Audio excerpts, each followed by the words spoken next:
Right so once again good evening to all of you. हमारा आज का जो आर्टिकल है that is one of the very fine articles in the article of the mechanical properties of the fluids. In fact the best article, वैसे भी समझने के लिए भी बहुत अच्छा आर्टिकल है। एंड जो इसके एप्लीकेशंस हैं they are very friendly. That means they have very vast applications, and so this is one of the finest articles in the properties of the fluids, and that's basically energy conservation. So no, energy conservation तो पहले पढ़ चुके हैं, that was in a work energy power, but we are revisiting the article of the energy conservation today. And that energy conservation in the fluids has a new name, and that's known as a Bernoulli's theorem. Energy conservation कहाँ से आई थी? Energy conservation आई थी article से, that was a work energy principal, work energy theorem से। So the Bernoulli's theorem is also the child from the work energy theorem only. तो नाम भी theorem है. So it's a child of the work energy theorem, but applied for the case of the fluids. तो क्या फर्क है? हम ऐसा सोचते हैं कि भगवान ने सारे लोगों को इक्वल बनाया है, हम हमेशा बोलते हैं. So, but is it actually so? मतलब अगर हम सोचें कि सॉलिड है, लिक्विड है, गैस है, तो हम एज अ फिजिसिस्ट क्या करते हैं? हम तीनों में डिफरेंस क्रिएट कर देते हैं. हम बोल देते हैं कि जो सॉलिड्स होते हैं they are suppose to be highly dense, and then we have the liquids which are suppose to be comparatively less dense, and the gases they are suppose to be very low dense और बहुत दूर दूर है. But then when it comes down to the single particle, ये तो ये बोल दिया ना हमने कि सॉलिड्स में सारे पार्टिकल्स क्लोज हैं, उनकी कोहेसिविटी शायद ज्यादा है, और गैसेस में सारे बहुत दूर दूर हैं. वेरी फाइन, अंडरस्टूड, बात समझ में आती है. But when you're talking about a single particle of the fluid, the single particle of the gas, right? जब हम single particle की बात कर रहे हैं, when you're talking about a single particle, then तो क्या फिर एक liquid particle में और एक solid particle में कोई फर्क है? क्या gas particle में क्या फर्क है? हम उस बातें पे डिस्कशन करेंगे. फर्दर हमने इस बात को भी समझा हुआ है. what we have learned कि जैसे लिक्विड होता है, हमने उसको एक लैंग्वेज दी हुई है, और लैंग्वेज क्या दी हुई है? That is incompressible. और अगर कोई लिक्विड इनकम्प्रेसिबल होता है, द लिक्विड इज इनकम्प्रेसिबल, तो शायद वो रिजिड की तरह बिहेव करता है रिजिड की तरह, दबता नहीं है ना. उससे हमने प्रेशर्स को डिफाइन करा हुआ, स्टैटिक प्रेशर को. आज भी हम प्रेशर डिफाइन करेंगे दोबारा से, हाँ, नए तरीके से, in the new kind of a pressure. उस प्रेशर को नाम देंगे आज डायनामिक प्रेशर. तो पहले जो हमने पढ़ा हुआ है जिसको पास्कल प्रेशर का नाम दिया हुआ है, that is supposed to be known as the static pressure. में फ्रेंड्स, आज जो हम प्रेशर इंट्रोड्यूस करेंगे एक्स्ट्रा, तो स्टैटिक प्रेशर है वो तो रहेगा, एक्स्ट्रा प्रेशर जो हम इंट्रोड्यूस करेंगे that will be the dynamic pressure, और सब कुछ बर्नौलीज थ्योरम में आपको दिखेगा. सो देर किस बात की, स्टार्टअप करते हैं आर्टिकल को. भूमिका तो बांध ली हमने. सो जो कुछ हमने पढ़ा कि हम टैप ओपन करते हैं, फिर हम देखते हैं कि पानी आ रहा है. ऐसा तो होता नहीं कि पानी आ रहा है और बीच में से ब्रेक हो गया, ऐसा तो हो नहीं रहा. चलो नेचर में जाते हैं और हम देखते हैं कि वाटरफॉल है, तो स्ट्रीम फॉल कर रही है, तो ऐसा तो नहीं होता ना कि बीच में कहीं पे ब्रेक हो गई. तो ऐसा तो बिल्कुल नहीं हो रहा कि बीच में कहीं ब्रेक हो गई, ऐसा बिल्कुल नहीं है. राइट, तो मतलब स्ट्रीम फॉल कर रही है, कॉन्टिन्यूटी है. हाँ, थोड़ा फर्क होता है. तो ऐसा होता है कि ऊपर अगर हम देखेंगे तो पानी जो होता है वो थोड़ा थिक होता है, लेकिन जैसे जैसे पानी नीचे आता है तो वो थोड़ा थिन हो जाता है. ऐसा क्यों हो जाता है, उसका आंसर भी शायद हमें आज मिल जाएगा. पर जो भी हो, पानी अपनी कॉन्टिन्यूटी को नहीं छोड़ता है. तो हम उस बिहेवियर पे एक इक्वेशन को डेवलप करेंगे very soon, and that will be known as a equation of the continuity. मैंने लास्ट लेक्चर में समझाया था कि हमें इस तरीके का फ्लो नहीं चाहिए. किस तरीके का? इरोटेशनल फ्लो नहीं चाहिए. और इरोटेशनल फ्लो मतलब हमें रोटेशनल फ्लो नहीं चाहिए. और रोटेशनल फ्लो कहां दिखता है? अरे हमने बताया था कि जैसे सिंक के अंदर हम पानी इकट्ठा कर लें, जहां पे ड्रेन होल्स होते हैं उसके पास, जैसे यहाँ पे दिख रहा है, तो यहाँ पे जो फ्लो है वो कैसा दिख रहा है? वो that is appearing as rotational over here. That flow is appearing rotational. हमें ऐसा फ्लो नहीं चाहिए, वी डोंट वांट. तो कैसा चाहिए? तो बोलेंगे आइडियल फ्लूइड फ्लो चाहिए. तो what is that ideal fluid flow, जिसके बेसिस पे आप इक्वेशन ऑफ कॉन्टिन्यूटी को डेवलप कर पाएंगे, पानी के कॉन्टिन्यूअस फ्लो को, लिक्विड के कॉन्टिन्यूअस फ्लो को एक्सप्लेन कर पाएंगे. So we start creating the idea of the ideal fluid flow. 5 parameters है, कुछ आपको नोन है, कुछ आपको अननोन है. द फर्स्ट अभी मैंने बताया, दैट इज इरोटेशनल फ्लो चाहिए, मतलब फ्लो रोटेशनल नहीं होना चाहिए. सो दैट इज इरोटेशनल फ्लो, एक पैरामीटर है. सेकेंड, इनकम्प्रेसिबल होना चाहिए, इनकम्प्रेसिबल फ्लो. और जो पहले पढ़ा हुआ है हमने, नॉन विस्कस फ्लो. विस्कोसिटी नहीं होनी चाहिए. और the fourth, it should be a uniform flow. And the fifth, it should be a steady flow. These are supposed to be taken as a characteristics of an ideal fluid flow. Now, what do we all mean by this idea? What all do we mean by this particular idea? Let's understand that particular idea. So, when we are talking about a irrotational flow, इसका मतलब है जो centripetal acceleration होती है वो zero हो जाए. क्या हो जाए? Centripetal acceleration zero हो जाए. मतलब the fluid particles must not rotate about mass centers. Mass centres के अबाउट उनको रोटेट नहीं करना चाहिए. इसका मतलब सर्कुलर एडीज नहीं बननी चाहिए. याद है ना, सर्कुलर एडीज बनी थी जिससे फ्लो टर्बुलेंट हो जाता है. तो ऐसा नहीं होना चाहिए. तो हमें सर्कुलर एडीज नहीं चाहिए. करेक्ट. तो हमें फ्लो कैसा चाहिए? इरोटेशनल. रोटेशन नहीं होनी चाहिए. Very good. इनकम्प्रेसिबल फ्लो, इसका मतलब डेंसिटी शुड बी कांस्टेंट. याद ही होगा, कंप्रेसिबिलिटी जीरो हो जाती है तो हर जगह पर डेंसिटी क्या रहती है? सेम रहती है. सो density does not very in the entire fluid flow. Very good. Non viscous flow understood है भाई. और विस्कोसिटी नहीं आनी चाहिए. अंडरस्टूड. यूनिफॉर्म फ्लो और स्टेडी फ्लो में क्या फर्क है? दोनों नाम सुनने में एक जैसे लगता है. एक जैसे लगते हैं. स्टेडी फ्लो मतलब the velocity must not change. अच्छा, with respect to time. So del V upon del T zero होना चाहिए. दोबारा से क्या बोला? The velocity must not change with respect to the time. Right? अच्छा. What do we talk about the uniform flow? Uniform flow मतलब V into del V upon del S should be zero. That means the velocity must not change with the position. एक जगह से दूसरी जगह आपका liquid गया, position बदली, लेकिन वहां पे वेलोसिटी ना बदल जाए. ये दोनों फ्लो अगर हैं तो उसी को तो लैमिनार फ्लो बोलते हैं. लैमिनार फ्लो क्या होता था कि एक तो समय के साथ में नहीं बदले, अभी देख रहे हो, बाद में देख रहे हो, स्पीड सेम रहे, और अगर लिक्विड किसी और जगह पहुंचता है तो वहां पर भी क्या हो? वेलोसिटी क्या रहे? सेम रहे. लैमिनार से हल्का नीचे हमने क्या बोला था? स्ट्रीमलाइन. ठीक है. So this is known as ideal fluid flow जिसके अंदर किसी भी प्रकार की एक्सेलरेशन नहीं है. मतलब ध्यान से देखो, ध्यान से देखो, अगर वो कंप्रेस हो जाता तो फिर उसके अंदर कोई फोर्स आ जाती तो एक्सेलरेशन हो जाती, गायब कर दी. अगर वो सर्कुलर एडीज बनाता, रोटेशन क्रिएट करता, तो सेंट्रीपिटल फोर्स आ जाती, वो हमने गायब कर दी. अगर उसमें विस्कोसिटी होती तो विस्कस फोर्स आ जाती, तो उससे रिटार्डेशन आ जाती, वो हमने गायब कर दी. अगर टाइम के साथ उसकी स्पीड बदल जाती तो एक्सेलरेशन आ जाती, पोजीशन के साथ उसकी स्पीड बदल जाती तो एक्सेलरेशन आ जाती, हमने वो भी गायब कर दी. Which means this is a non accelerated flow. ये जितने भी assumptions आपने लिखे हैं ये बताने के लिए लिखे हैं कि भाई जो आइडियल फ्लूइड फ्लो होता है उसमें किसी भी प्रकार की एक्सेलरेशन नहीं होती है. But that's a non accelerated flow. तो आप उनमें सिर्फ क्या पढ़ते हैं? वेलोसिटी प्रोफाइल पढ़ते हैं. और वो सिर्फ तभी हो पाएगा जब एक्सेलरेशन या रिटार्डेशन ना हो. इन सारी assumption से आपने वो गायब करा है. So what is an ideal fluid flow? Irrotational, incompressible, non viscous, laminar flow. क्या बोला? Irrotational, incompressible, non viscous, laminar flow. Laminar flow मतलब uniform and steady both. Clear है जी? समझ आ रही है? वेलोसिटी है, एक्सेलरेशन नहीं है. चलो आगे बढ़ते हैं. सो क्वांटिटी इक्वेशन आ गई हमारी. क्वांटिटी इक्वेशन क्या है? कहते हैं भाई आप various cross section of the pipes ले लो और उसमें फ्लूइड भेजो. ये तो मैंने बताया था. देखो क्या होता है कि जो बाहर पाइप्स आती हैं वाटर डिपार्टमेंट से, बड़ी मोटी मोटी होती है. अपने घर में तो लगाएंगे नहीं, बताया था मैंने. सुंदरता चाहिए हमने घर में, एस्थेटिक वैल्यू चाहिए. तो घर में हमारी जो पाइप्स होती हैं पतली पतली होती हैं.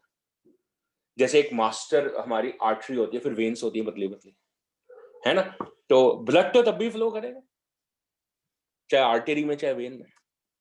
वैसे ही मोटी पाइप में चाहे पतली पाइप में ब्लड तो फ्लो करेगा, पानी फ्लो करेगा. कैसे? With a rate of flow. अरे हाँ, पॉइजली जैसे बताया था, रेट ऑफ फ्लो होना चाहिए. ये रेट ऑफ फ्लो क्या होता है? दो किस्म के रेट ऑफ फ्लो होते हैं. मतलब हम बात करेंगे सबसे पहले मास रेट ऑफ फ्लो की. हमने जो पॉइजलीज में पढ़ा था that was a volume rate of flow. अभी क्या बोल रहे हैं? Mass rate of flow. So what is a mass rate of flow? हम उसको बोलते हैं डीएम अपॉन डीटी. क्या बोल रहे हैं? Dm upon dt. So that is a dm upon dt is described as a mass rate of flow. मतलब क्या है समझाते हैं, बहुत आसान है। आपके पास ये पाइप है, अजीब सी, यहां से आपका लिक्विड एंटर करा, कितना मास dm, कितने समय में dt में, यहां बीच में भी लिक्विड है, तो उतना ही mass of the liquid per unit time exit हो जाना चाहिए बाहर। अगर नहीं हुआ तो बीच में लिक्विड कंप्रेस हो जाएगा। जितना लिक्विड एंटर करा, भाई पाइप है, पाइप के अंदर पानी फिल हो गया फिल, अब उससे ऊपर तो जगह नहीं है ना, ठूस तो सकते नहीं अंदर, क्यों? जैसे टायर होता है, टायर, गाड़ी का टायर, तो क्या करते हैं आप 40 psi भी उसके अंदर ठूस सकते हो, 35 भी डाल सकते हो, तो आप तो डाले जा रहे हो क्योंकि एयर कंप्रेसिबल है ना, तो आप कभी 33 भी कर लेते हो। अगर आप दुबई चले गए और वहां पे सैंड के ऊपर, अगर आपने सैंड ड्यून्स के ऊपर सफारी करनी है, तो टायर में से हवा निकालनी पड़ेगी, 25 psi पे चलाओगे। तो इसका मतलब आप क्या कर सकते हो, आप उसके अंदर से चेंज कर सकते हो ना वैल्यू, क्योंकि वो आप एक एयर कंप्रेसिबल है, पर लिक्विड तो इनकंप्रेसिबल है। इसका मतलब जितना लिक्विड आप पाइप में पीछे से आएगा उतना एग्जिट करना चाहिए, नहीं तो बीच वाला लिक्विड दब नहीं जाएगा। So keep it incompressible. We have this continuity behavior. What is the continuity behavior? That the mass of the liquid entering per second should be equal to the mass of the liquid which is exiting per second, and this is known as a continuity. Mass of the liquid entering per second is equal to the mass of the liquid which is exiting per second. This is known as continuity. That's it. So simple. पर फर्क क्या हो रहा है? Area फर्क है जी, एक मोटी पाइप, एक पतली पाइप, मोटी पाइप, पतली पाइप, वेरी गुड। तो यहां पे जितना एरिया उसको A1 लिख लो, यहां पे जितना एरिया उसको A2 लिख लो, इस पर्टिकुलर लेंथ को dx1 लिख लो, इस पर्टिकुलर लेंथ को dx2 लिख लो, लिख दिया जी। डेंसिटी के बारे में क्या ख्याल है? हम ऐसा सोचते हैं कि भाई सर यहाँ पे ना डेंसिटी ρ1 है और यहाँ पे डेंसिटी ρ2 है। अब ये इस सोच के पीछे क्या कारण है? कारण ये है कि हमें ऐसा लगा, अरे सुनो, ऐसा लगा कि जहां पे पाइप पतला है सर, वहां पे ज्यादा पार्टिकल्स घनत्व हो जाएगा, जगह कम है ना, तो डेंसिटी से बढ़ जाएगी। ऐसा हमारी सोच है। जो सोचो ना, प्रैक्टिकली लगेगा सर, खुली जगह है, मोटी पाइप है, डेंसिटी कम होगी, जहां छोटी सी पाइप है, जगह ही नहीं है सर, तो डेंसिटी ज्यादा होगी। तो ये हमारी सोच है, हमारी प्राइमरी सोच है। सही या गलत हो बाद में देखते हैं, ये हमारी सोच है। तो मान लेते हैं हमने डेंसिटी अलग अलग ले ली, ऐसी सोच पे, नादान सोच पे हमने ऐसा ले लिया, वेरी गुड। तो अब डीएम अपॉन डी कैसे लिखोगे? डीएम अपॉन डी कहां पे? फर्स्ट सेक्शन पे और सेकंड सेक्शन पे सेम होना चाहिए, जितना इनलेट पे होना चाहिए उतना आउटलेट पे होना चाहिए। तो सेक्शन 1 पे इनलेट हो गया, सेक्शन 2 आउटलेट हो गया, वेरी गुड। मास कैसे लिखते हैं सर? वॉल्यूम इनटू डेंसिटी, ये तो बड़ी बढ़िया बात है।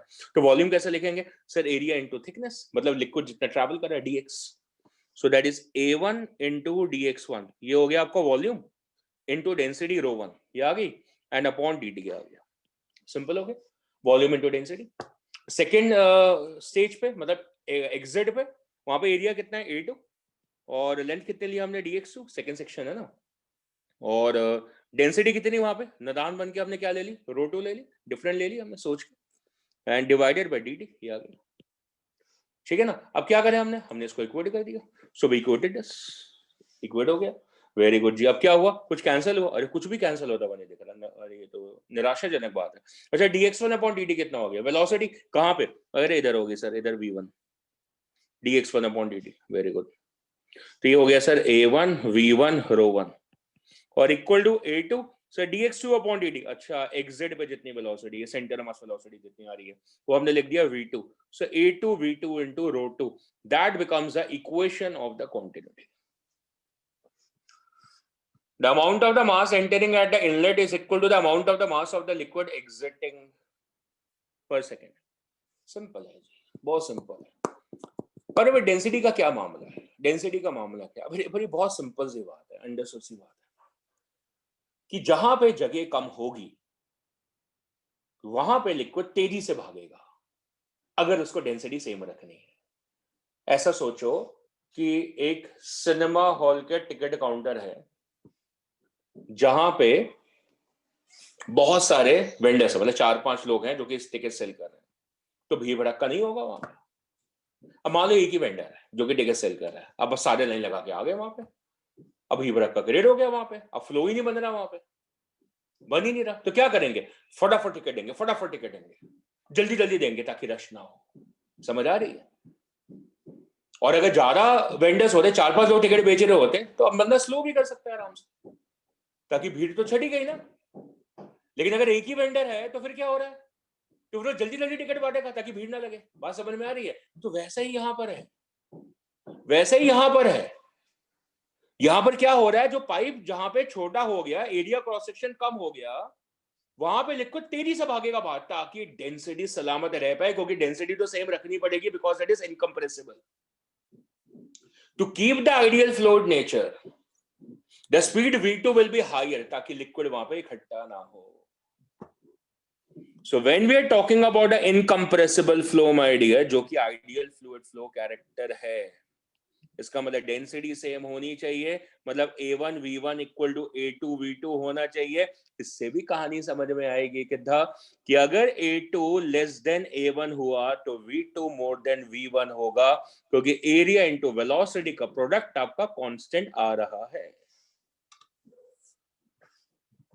तो इस जगह पे जो पार्टिकल्स हैं ये फास्टर मूव कर रहे हैं, रेड वाले पार्टिकल्स कंपैरेटिवली, और यहाँ पे स्लो मूवमेंट है क्योंकि एरिया ज्यादा है, और यहाँ पे कंपैरेटिवली फास्ट मूवमेंट है। सिंपल टू अंडरस्टैंड, जहां पे एरिया कम वहां पे स्पीड क्या होगी, ज्यादा होगी। Simple. In order to keep the liquid incompressible, so A1 V1 equal to A2, इसमें डेंसिटी उड़ गई, डेंसिटी गायब हो गई। तो इस रिजल्ट को, that is A1 V1 equal to A2 V2, इसको हम लिखते हैं dV अपॉन dt। हमने कहानी शुरू करी थी dm अपॉन dt से, लेकिन उसमें से डेंसिटी तो हमने दोनों साइड कैंसिल कर दी, तो मास में से डेंसिटी गायब करो, क्या रह गया, volume. So hence it is known as a volume rate of flow. सो ध्यान रखिएगा, मास रेट ऑफ फ्लो अगर इक्वेशन लिखने को आती है तो वो होता है A1 V1 ρ1, और अगर वॉल्यूम रेट ऑफ फ्लो होता है सो that is simply what, A into V। Volume rate of flow मतलब दैट इज मीटर क्यूब पर सेकेंड। क्या है ये, मीटर क्यूब पर सेकेंड, ये इसकी आपकी यूनिट होगी। कई बार इसको क्यूमेक्स भी लिखा जाता है, क्यूमेक मतलब क्यूबिक मीटर पर सेकेंड, है ना, तो एक ही बात होगी, मीटर क्यूब पर सेकेंड, क्यूबिक मीटर पर सेकेंड, क्यूमेक्स भी लिखा जाता है, dv upon dt, rate of flow. इसको क्यू से डिनोट कर सकते हैं, या जैसे मैंने पहले भी बताया हुआ आर से भी डिनोट कर सकते हैं, ऐसा area into velocity as constant. So we have learned about the equation of the quantity. ज्यादा एरिया कम स्पीड, कम एरिया ज्यादा स्पीड, सिंपल। आगे बढ़े जी। हम एक और रूपरेखा बांधेंगे और इंट्रोड्यूस करेंगे कुछ नयापन जो कि एक्सक्लूसिव है, किसके लिए, फ्लूइड्स के लिए। एक्सक्लूसिव फ्लूइड्स के लिए क्या होता है, प्रेशर। सॉलिड्स के लिए क्या होता है, स्ट्रेस। लिक्विड्स के लिए क्या होता है, प्रेशर। ये जो प्रेशर है वो लिक्विड्स को एक और किस्म की एनर्जी देता है। ऑफ कोर्स उसका नाम क्या होगा, प्रेशर एनर्जी। अब उसका नाम प्रेशर एनर्जी क्यों पड़ रहा है वो हम डिस्कस करते हैं। Let's understand the concept behind the article of the pressure energy. कैसे समझते हैं, हमारे पास एक लार्ज कंटेनर है, it's a large container. Large container का मतलब है इसका जो एरिया है ना, यहाँ पे this area is pretty large, ठीक है। और उसके नीचे कैपिलरी लगा रखी है, consider this to be a capillary. और इस कैपिलरी का जो एरिया है that is comparatively small, small is the area of that capillary, capital है वो जो कंटेनर है उसका एरिया है। तो कैपिलरी काफी स्मॉल एरिया की है, ओके जी, डन। उसमें हमने एक पिस्टन लगाया हुआ है, so this is a piston, right, this is a piston, और ये फ्रिक्शनलेस है, सब कुछ फ्रिक्शनलेस है, कोई भी फ्रिक्शन किसी भी किस्म का कहीं पे भी नहीं है, वेरी सिंपल। तो अब क्या हो रहा है, ध्यान से सुनना, सुन के बाद समझ में आ जाएगी। अब यहाँ पे जो पिस्टन है ना, तो पिस्टन के लेफ्ट एंड पे और राइट एंड पे प्रेशर देखना चाहते हैं। तो हमने देखा भाई, तो हमने देखा कि यहाँ पे प्रेशर है P0, और अगर हम नीचे आते हैं H हाइट नीचे, तो यहाँ पे प्रेशर हो जाता है P0 प्लस H रो जी, स्टैटिक प्रेशर। और पिस्टन के बिल्कुल राइट साइड पे हवा है जी, हवा, और अगर वहां हवा है तो प्रेशर वहां पे क्या है, एटमॉस्फेरिक है। इसका मतलब जी प्रेशर डिफरेंस है, और वो प्रेशर डिफरेंस कहां लग रहा है, टुवर्ड्स द राइट। तो there is a pressure difference acting towards the right. वो प्रेशर डिफरेंस है कितना, that particular pressure is supposed to be H rho ji and minus of P0। ये प्रेशर डिफरेंस है, P0 तो cancel हो गया, वो H रो जी है, मतलब जितनी स्टैटिक कॉलम हाइट होगी उसके हिसाब से प्रेशर डिफरेंस आ गया। बाहर को लग रहा है, उससे फोर्स क्रिएट हो जाएगी, फोर्स क्रिएट होगी। फोर्स कैसे आती है, प्रेशर डिफरेंस इनटू एरिया। कौन सा area, area of the piston, जो कि कैपिलरी के अंदर फिट है। तो एरिया ऑफ द पिस्टन कितना हो गया, स्मॉल है, तो that is a pressure difference into area. कितना बन गया एक्सप्रेशन है दोस्त, एच रो जी इनटू ए। ये फोर्स लग गई बाहर को, अब ये पिस्टन के ऊपर बाहर को फोर्स लगी तो पिस्टन बाहर को मूव करेगा क्योंकि फ्रिक्शनलेस है, कौन रोकेगा भाई? अगर फ्रिक्शन होती तो रुक भी जाता, पॉसिबल है, पर फ्रिक्शन तो है नहीं, तो पिस्टन बाहर को स्लाइड करेगा। तो पिस्टन बाहर को स्लाइड करेगा कितना, dx, स्लाइड्स आउटवर्ड। तो वर्क हुआ, वर्क हुआ, किसने वर्क करा? Who perform the work? This force. कितना वर्क करा? Force into displacement. कितने डिस्प्लेसमेंट हुई, dx। So what is the work performed, f into dx। Simple है ना। सो फोर्स कितनी, that is h rho g into a, निकाल ली हम, into dx। आ गई जी, सिंपल है जी, ये वर्क डन आ गया, ग्रेट है, ये वर्क डन आ गया, इससे पिस्टन बाहर को मूव हो गया। अब हमने कहानी को मोड़ा, मतलब हमने कहानी को क्या मोड़ा, सुनना। हमने कहा ये तो गलत बात है यार, पिस्टन बाहर को मूव कर गया, हमें ऐसा नहीं करना। हम पोजीशन को रिस्टोर करा, वापस धक्का मारा, वापस जा भाई, वो तो बाहर चला गया था dx। तो हमने वापस उसको धक्का मारा अंदर की तरफ, तो वापस उसको धक्का मारा इस डायरेक्शन में dx, हल्के से, आराम से, आराम आराम से, ताकि पिस्टन अपनी पोजीशन पे रिस्टोर हो गया। इस बार काम किसने करा, हमने करा। तो that is a work done by external, हमने करा, हमने हौले हौले करा, मतलब हमने उतनी फोर्स लगाई जितनी की पहले बाहर लग रही थी, हमने उतनी फोर्स अंदर लगा दी, सेम फोर्स, ताकि एक्सेलरेशन आए। अभी तो पीछे बताया था एक्सेलरेशन ही आनी चाहिए, तभी तो आइडियल फ्लूइड होगा। मतलब एक्सटर्नल फोर्स का मैग्नीट्यूड एफ के बराबर हो गया, तो सही आ गया भाई।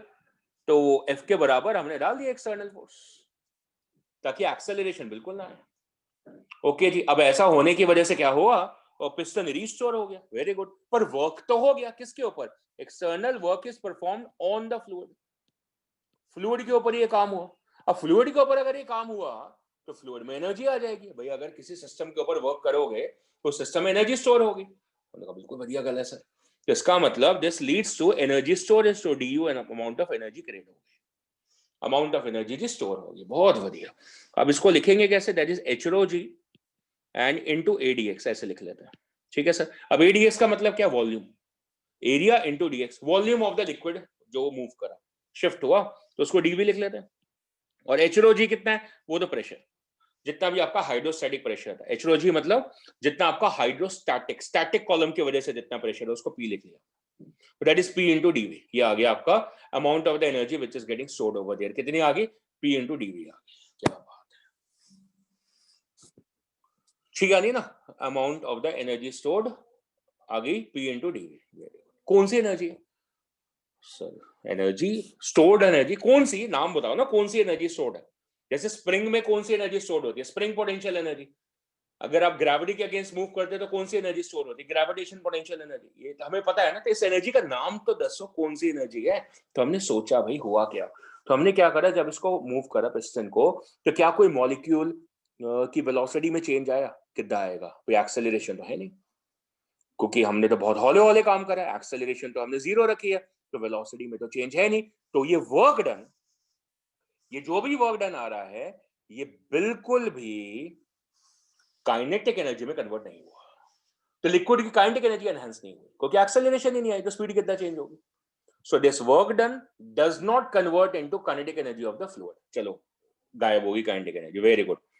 अब भाई ऐसा है कि जो पिस्टन है वो इतना छोटा है, मतलब उसका एरिया इतना कम है, और कंटेनर का एरिया इतना बड़ा है कि जो लेवल ऑफ द लिक्विड है वो एप्रिशिएबली चेंज ही नहीं होगा। सोचो ना यार, इतना बड़ा कंटेनर है, इतना छोटा सा वो लिक्विड नीचे इधर मूव करा, तो कंटेनर का लेवल थोड़ी चेंज हो जाएगा। मतलब एच नहीं चेंज हो रही, मतलब डेल्टा एच जीरो है, हाइट नहीं चेंज हो रही, तो ग्रेविटेशन पोटेंशियल एनर्जी गेन नहीं हो रही। तो वर्क करा जिससे ना काइनेटिक एनर्जी चेंज हुई, वर्क करा लेकिन उससे पोटेंशियल एनर्जी भी चेंज नहीं हुई। भाई सॉलिड्स में अगर हम ऐसी कोई हरकतें करते हैं तो या तो पोटेंशियल एनर्जी में चेंज आ जाता है, या तो काइनेटिक एनर्जी में चेंज आ जाता है। ना यहाँ पे काइनेटिक एनर्जी में चेंज आ रहा है दोस्त, ना यहाँ पे पोटेंशियल एनर्जी में चेंज आ रहा है ग्रेविटेशन वाली, तो फिर ये वर्क डन गया कहाँ, तो हमने कहा किसी न्यू फॉर्म ऑफ एनर्जी में गया। उस न्यू फॉर्म ऑफ एनर्जी को अपन ने क्या बोला, that's defined as a pressure energy. और उसके पीछे भी रीजन है, रीजन ग्रेविटेशन पोटेंशियल एनर्जी कब आती है, when you work against the gravitation force. Spring potential energy कब आती है, when you work against the spring force. Same तरीके से यहां पे आपने किसके अगेंस्ट वर्क करा है? Against the hydrostatic force. ये F क्या है? Hydrostatic force. हाइड्रोस्टैटिक फोर्स का ओरिजिन क्या होता है? Hydrostatic pressure. इसका मतलब ये जो वर्क हुआ है वो किसके अगेंस्ट हुआ है? Against the hydrostatic pressure. तो जो एनर्जी स्टोर्ड होगी उसका नाम क्या पड़ेगा? That is a pressure energy. So we have introduced another form of the energy over here, which is defined as a pressure energy, और जो कि exclusive है for the case of the fluids. ये solids में नहीं होती है. Solids में mechanical energy दो form की होती है, potential and kinetic. Liquids में भगवान ने एक अलग चीज liquid particles को दी है साथ में, ताकि वो शायद solids के साथ में बराबरी कर पाए. और वो जो एक्स्ट्रा फीचर है that is suppose to be the pressure energy. So whenever you are going to talk about a mechanical energy in the fluids, so discussion incomplete होगा अगर आप प्रेशर एनर्जी को इनकॉर्पोरेट नहीं करेंगे. Right? So we have this expression as for the pressure energy. This is a pressure energy stored. और इसको आप ऐसे भी लिख सकते हो, देखो, du upon dv will be equal to p. ये क्या हो गया? That's a pressure energy stored per volume. क्या बोलेंगे? Pressure energy per unit volume. du होगी pressure energy and per unit volume किसके बराबर? p के बराबर. p कितना? HROG के बराबर. So simple. पास्कल लॉ भी आ गया, स्टैटिक प्रेशर आ गया. पढ़ने लगे हैं फ्लूइड फ्लो, पर स्टैटिक प्रेशर के बिना नहीं आएगा. सो आइडिया स्टैटिक प्रेशर से ही आ रहा है. चलो जी, क्लियर होगी. एक और फॉर्म ऑफ एनर्जी हमारे पल्ले बन गई है, that is a pressure energy. और जैसे मैंने लेक्चर के शुरू में बोला था that we are going to basically study energy conservation theorem. लेकिन अब वो जो एनर्जी कंजर्वेशन थ्योरम हम पढ़ रहे हैं उसमें एक और फॉर्म ऑफ एनर्जी आ चुकी है और उसका फॉर्मूला भी हमारे सामने आ चुका है. चलो अब ये सारी इंफॉर्मेशन लेके बढ़ते हैं एनर्जी कंजर्वेशन की तरफ, जिसको बोलते हैं फ्लूइड्स में Bernoulli's theorem. So the Bernoulli's theorem is the energy conservation theorem for the fluids. Okay, so Bernoulli's principle भी बोला जाता है और इसको हम क्या बोलते हैं? Increase in the speed of the moving air of a fluid. मतलब दोनों पे लगती है, gases और liquids दोनों पे. Is accompanied by the decrease in the air or fluid pressure or the sum of the kinetic head, pressure head, potential energy at any point remains constant. मैं decode करता हूँ easily. सबसे पहले ये सारी थ्योरम जो है this is for ideal fluid flow. किसके लिए लगती है? आइडियल फ्लूइड फ्लो के लिए लगती है. जैसे हम बोलते थे ना कि जो एनर्जी कंजर्वेशन स्टैंडर्ड है वो कब लगता है? जब फ्रिक्शन ना हो. तो इसमें विस्कोसिटी नहीं है, फर्दर फ्लो स्टेडी है, इरोटेशनल है, इनकम्प्रेसिबल है, फ्रिक्शनलेस है. सारी बातें हमने ऑलरेडी पढ़ रखी है. सो आइडियल फ्लूइड फ्लो के लिए ही बर्नौलीज थ्योरम एप्लीकेबल है. अगर फ्लो अनस्टेडी हो जाता है, नॉन यूनिफॉर्म हो जाता है, कंप्रेसिबल हो जाता है, रोटेशनल हो जाता है, विस्कस हो जाता है, तो ये थ्योरम नहीं लगेगी. तो 5 पैरामीटर जो पहले पढ़े वो प्राइमरी है. उसके बाद इजी फॉर्म में ये कंजर्वेशन क्या है? That is the kinetic energy per unit volume. दोबारा से, kinetic energy per unit volume plus potential energy, मतलब gravitation potential energy per unit volume, आगे plus pressure energy per unit volume in the entire streamline flow. दोबारा से, किसी भी section पे आपका ये एक फ्लूइड फ्लो है, ठीक है ना? आप किसी भी सेक्शन पे इन तीनों को देखोगे और किसी और सेक्शन पे इन तीनों को देखोगे, तो सेक्शन 1 पे और सेक्शन 2 पे इन तीनों का सम मिला के कांस्टेंट आएगा. जैसे हम पहले क्या बोलते थे, potential energy plus kinetic energy at a point A is equal to potential energy plus kinetic energy at a point B. ऐसा पहले बोलते थे. आज वो कहानी बदल गई है. पहले तो लिक्विड का इनफाइनाइट वॉल्यूम होता है, आता चला जाता है क्योंकि फ्लो है, तो बार बार मास आता जाएगा जाता जाएगा, तो इनफाइनाइट है. तो आप पूरा मास तो यूज ही नहीं कर सकते, पूरा मास तो इनफाइनाइट हो जाएगा. आप हाफ mv² लिखोगे, कितना मास लोगे? वो तो इनफाइनाइट है फ्लूइड में. रिवर फ्लो की बात करोगे तो वो तो कितना मास है, कितना कैलकुलेट करोगे? तो हम टर्म क्या यूज करते हैं? डेंसिटी, दैट इज पर यूनिट वॉल्यूम. बात समझ में आ रही है? इसलिए जो टर्म्स हैं वो तीनों पर यूनिट वॉल्यूम है। The first term kinetic energy per unit volume, क्योंकि लिक्विड फ्लो कर रहा है। Potential energy per unit volume, क्योंकि हो सकता है कि आप जो पानी की पाइप लगाएं वो टिल्ट करके लगाएं। पहाड़ों पे भी पानी जाना, आपका घर पहाड़ पे हो, शिमला में हो, मनाली में हो, तभी तो पानी पहुंचेगा। प्लस प्रेशर एनर्जी, वो तो देना पड़ेगा, क्योंकि लिक्विड को मूव कौन कराएगा? प्रेशर। तो प्रेशर एनर्जी तो देनी पड़ेगी ना, बिना प्रेशर एनर्जी दिए लिक्विड मूव कैसे करेगा? इन तीनों का sum per unit volume is supposed to be constant. This is known as the statement of the Bernoulli's theorem. अब अपने आप कहानी गढ़ लो, मैं बोलूं आपके लिए, सुनो। In an ideal fluid flow across a pipe, या फिर ऐसे, an ideal streamline fluid flow, the sum total of kinetic energy per unit volume, potential energy per unit volume, and pressure energy per unit volume remains constant at any point within the flow. So simple, so simple. मतलब आपने basically इसको read कर लिया, साथ में ideal fluid flow बोल दिया, साथ में स्ट्रीमलाइन फ्लो बोल दिया। That's all, and that's all is a definition of it. चलो जी, अब डेफिनेशन तो क्लियर होगी, क्लियर भी हो गया कि प्रेशर एनर्जी को यूज करना है। अब इसके अंदर वर्क एनर्जी थ्योरम का तड़का डालते हैं, देखते हैं हो क्या रहा है। तो देखो, पानी को मूव कराना है, ठीक है ना, लिक्विड को मूव कराना है। कैसे करा रहे हैं वो आप देखो। तो आप लेफ्ट हैंड से राइट हैंड को मूव करा रहे हो, किसी हाइट पे लेके जा रहे हो। जैसे मैंने बताया कि आप हो सकता है मनाली में रहते हो और कुल्लू से पानी की सप्लाई आ रही हो, है ना, तो ऊपर जाना है पानी, तो आपको वर्क करना पड़ेगा, अपने आप तो जाएगा नहीं भाई। और घरों में पाइप पतली आएगी, तो ऊपर आपका घर है, वहां पे पाइप पतली है, और जब भेजा तो पाइप मोटी भेजी। चलो, कहानी समझ में आ रही है। तो ये आपका फर्स्ट सेक्शन हो गया, यहाँ पे this is the first section, और ये आपका सेकंड सेक्शन हो गया। Very good. अब हो क्या रहा है कि आपको जो इनलेट है, जहां से आप भेज रहे हो, फ्लो किधर है? Towards the right. तो लेफ्ट साइड पे प्रेशर ज्यादा होना चाहिए, तो यहाँ पे जितना प्रेशर होगा P1 और यहाँ पे जितना प्रेशर होगा P2, इसमें P1 P2 से ज्यादा होना चाहिए। ये बात भी क्लियर है, ताकि प्रेशर डिफरेंस हो और फिर वर्क हो। So understand the work performed by the pressure forces is equal to increase in kinetic energy of the fluid plus increase in the potential energy, gravitation potential energy of the fluid. देखो, height भी gain हो गई है और साथ में speed भी gain हो गई। कितना सर? देखो भाई, यहाँ पे ना एरिया जो है वो ज्यादा है, यहाँ पे एरिया A1 जो है वो ज्यादा है, A2 जो है वो कम है। तो इक्वेशन ऑफ कॉन्टिन्यूटी के हिसाब से जहाँ एरिया ज्यादा होगा वहां पे स्पीड कम होगी, और जहां पे एरिया कम होगा वहां पे स्पीड ज्यादा होगी, क्योंकि A1 V1 equal to A2 V2 है। और ये कब लगता है? That is when we have incompressible fluid. अच्छा, तो ये तो है, क्योंकि बर्नौलीज थ्योरम का आइडियल फ्लूइड है, जिसका मतलब उसमें इक्वेशन ऑफ कॉन्टिन्यूटी लग सकती है। तो उसके हिसाब से स्पीड भी गेन हो गई। अब एक ऑर्डिनरी बच्चा क्या सोचता? वही सोचता कि सर देखो क्या हुआ होगा, ग्रेविटेशन पोटेंशियल एनर्जी का नुकसान हो गया होगा, काइनेटिक एनर्जी गेन हो गई होगी। वो सोचता ही नहीं प्रेशर एनर्जी के बारे में, है ना।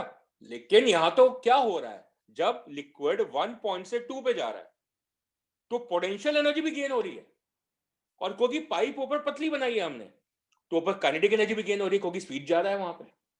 यहाँ पे स्पीड ज्यादा आ रही है, V2 is more than V1, V1 कम है, V2 ज्यादा है, इक्वेशन ऑफ कॉन्टिन्यूटी के हिसाब से। मतलब काइनेटिक एनर्जी भी गेन हो गई और पोटेंशियल एनर्जी भी गेन हो गई। तो समझ में आया ना कि प्रेशर एनर्जी का यूज कहाँ है। और ये वर्क एनर्जी थ्योरम भी आ गई कि work done by the pressure forces causes an increase in the kinetic energy plus the increase in the gravitation potential energy। तो सारी बातें समझ में आ गई, क्लियर हो गया, सारा मामला क्लियर हो गया है। तो बस लिख दो वर्क परफॉर्म्ड प्रेशर फोर्सेस क्या होगा। तो वर्क डन कैसे आएगा? P into dV। P का मतलब प्रेशर डिफरेंस, मतलब P1 minus P2, it is supposed to be the pressure difference, is equal to increase in the kinetic energy of the fluid। तो ये जितना वॉल्यूम जा रहा है उसका जो मास है वो कितना है? dm। So that is half into dm into v2 square minus of v1 square, that is supposed to be the increase in the kinetic energy of the fluid। जो भी मास है वही मास dm जब यहां था तो उसकी स्पीड v1 थी, वही मास डीएम जब यहां पहुंचेगा तो उसकी स्पीड v2 होगी। तो उस पोजीशन पे उसकी काइनेटिक एनर्जी कितनी है, हाफ डीएम v2 स्क्वायर, और पहले कितनी थी, हाफ डीएम v1 स्क्वायर। तो ये चेंज इन काइनेटिक एनर्जी उस फ्लूइड एलिमेंट की हो गई। प्लस जब वो ऊपर पहुंचा तो उसकी ग्रेविटेशन हाइट भी बढ़ गई। तो उसकी ग्रेविटेशन हाइट वहां पे कितनी है, h2, और पहले उसकी ग्रेविटेशन हाइट कितनी थी, h1। So that is dmg, उसी पार्टिकल के ले रहे हैं, उसी फ्लूइड पार्टिकल के, dmg into h2 minus h1, that is increase in the gravitation potential energy। और क्यों हो रहा है, because of the work done by the pressure, और प्रेशर का वर्क डन कितना है, p into dv। सिंपल हो गया, ये तो बहुत ही आसान हो गया, वेरी गुड। तो इसको कैसे लिख सकते हैं, दैट इज p को लिख दिया मैंने p1 minus p2, pressure difference जितना था, ठीक है, p1 minus p2 into dv। अब dv को राइट साइड ले जाते हैं नीचे, dv को, इसको, so that will be half into dm upon dv into v2 square minus v1 square and plus dm upon dv into g into h2 minus h1। ये हो गया, सिंपल हो गया जी। अच्छा अब क्या हो गया, dm अपॉन dv आ गया। ये dm अपॉन dv क्या होता है, dm अपॉन dv होता है डेंसिटी, कहां पे, नीचे या ऊपर, अरे दोनों जगह सेम होगी। क्यों, इनकम्प्रेसिबल फ्लूइड फ्लो है, तो पूरे फ्लूइड फ्लो में डेंसिटी क्या रहेगी, सेम रहेगी। तो चाहे पहले सेक्शन पे देख लो चाहे ऊपर वाले सेक्शन पे देख लो, क्या फर्क पड़ता है, क्योंकि इनकम्प्रेसिबल फ्लो है। तो dm अपॉन dv की जगह हर जगह क्या आ जाएगी, density rho. So p1 minus p2 that becomes half into rho into v2 square minus of v1 square plus dm upon dv की जगह फिर से रो into g into h2 minus h1। ये इक्वेशन रह गई जी हमारी। अब क्या करें, अब ऐसा खेल खेलते हैं, सारी 1 वाली टर्म एक तरफ, सारी 2 वाली टर्म एक तरफ। तो सारी 1 वाली टर्म एक तरफ करो, that becomes p1 plus half row v1 square and plus row g h1। तो आसान सा खेल है, 1 वाली टर्म एक तरफ और 2 वाली टर्म्स एक तरफ। सो p2 plus half row v2 square and plus row g h2। ये बन गया भाई, बन गया भाई, ये तो बड़ा आसान सा बन गया। तो अब इसको ऐसे नहीं लिख सकते, that is p plus half row v square and plus rho ji H, that becomes constant, that becomes constant. और दो की जगह 3 टर्म्स आ रही है, सॉलिड होता तो 2 टर्म्स आती सर, काइनेटिक एनर्जी और पोटेंशियल एनर्जी। और कैसे आती, half mv square plus mgh equal to constant, ऐसे लिख लेते। पर यहां तो m है ही नहीं, यहां तो रो आ रहा है, डेंसिटी आ रही है। ध्यान है, जब मैकेनिकल प्रॉपर्टीज पढ़ी थी तो मैंने बोला था 3 ही चीजें होती हैं, elasticity, pressure and density. Elasticity solids में पढ़ के साइड हो गए अपन, प्रेशर एंड डेंसिटी हमारा पीछा नहीं छोड़ रही है। इस इक्वेशन में दोनों है, प्रेशर भी है डेंसिटी भी है। That's the Bernoulli's theorem for you.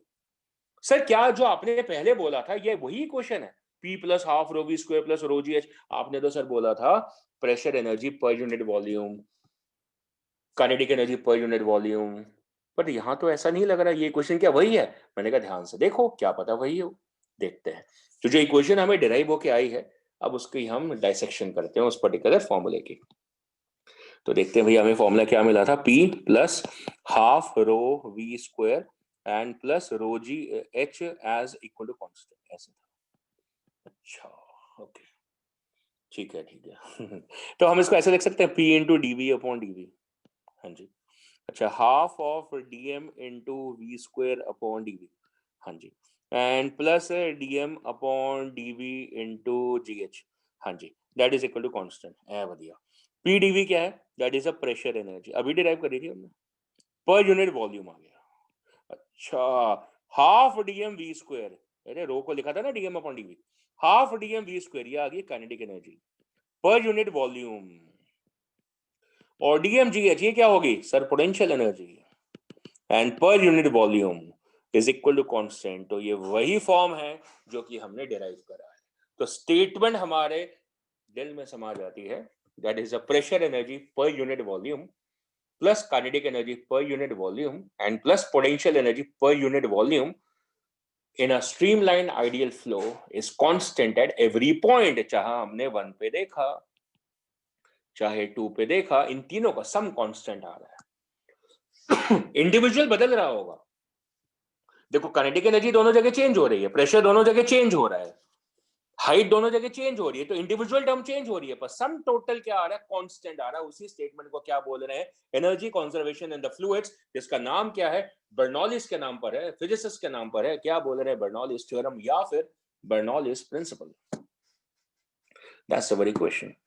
क्या ये इसी फॉर्म में लिखी जाती है? मतलब ये एनर्जी की यूनिट्स हैं इसकी? बिल्कुल नहीं है। That's energy per unit volume. तो इसको क्या बोलते हैं? Energy density. तो ये जो कांस्टेंट हमने लिखा है, इस कांस्टेंट की जो डायमेंशंस है वो एनर्जी डेंसिटी के बराबर है दोस्त मेरे। इसका मतलब ये जो टर्म है एनर्जी डेंसिटी, ये होती क्या है? अरे sir, energy upon volume. Energy density मतलब एनर्जी अपॉन वॉल्यूम।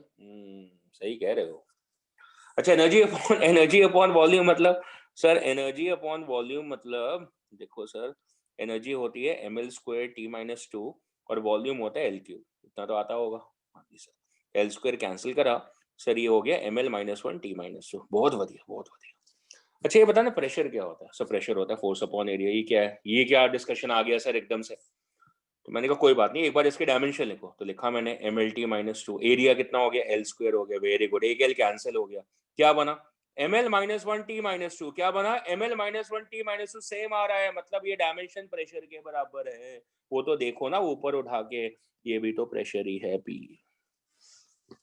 तो इस कांस्टेंट की डायमेंशन जो है वो प्रेशर के बराबर है, मतलब ये जो यूनिट मिलेगी वो पास्कल मिलेगी इस इक्वेशन की, और जाउल नहीं मिलेगी। क्या मिलेगी? पास्कल मिलेगी। ये गलती कर जाते हैं बच्चे, क्योंकि एनर्जी कंजर्वेशन है ना, तो हमें ऐसा दिमाग में है कि भाई एनर्जी की यूनिट तो जाउल आएगी, आनी चाहिए, पर यूनिट वॉल्यूम भी तो है। इस वजह से वो क्या बन गया? प्रेशर के बराबर बन गया है। एनर्जी डेंसिटी है, इस इक्वेशन को एनर्जी डेंसिटी इक्वेशन ही बोला जाता है, लेकिन अल्टीमेटली उसकी यूनिट किसके बराबर आ रही है? प्रेशर के बराबर, मतलब पास्कल में आ रही है। सर पास्कल को सलाम फिर से। ठीक है जी, समझ में आ रही है? Static pressure makes the fluid flow.